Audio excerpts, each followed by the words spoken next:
Hello and welcome to Virtuos. It's been a while since I've posted a video.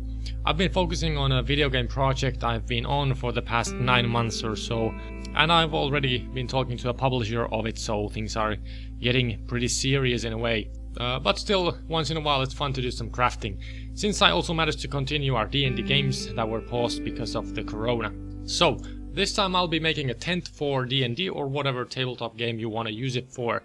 Main ingredients will be XPS foam and my favorite, toilet paper. You can make this whole craft with cardboard and toilet paper also, but I tend to like using XPS for the base.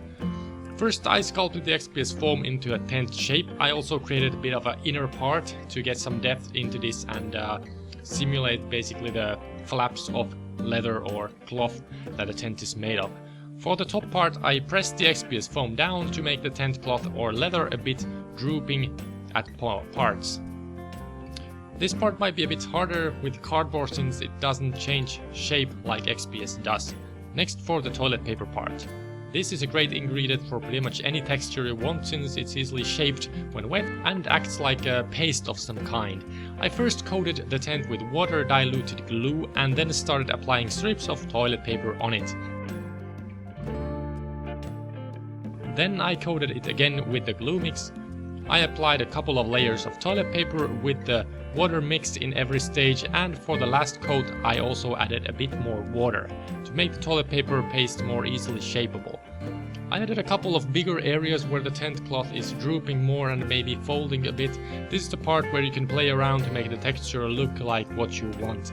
Bear in mind that the toilet paper will take a long time to dry, so let it sit overnight before you start painting.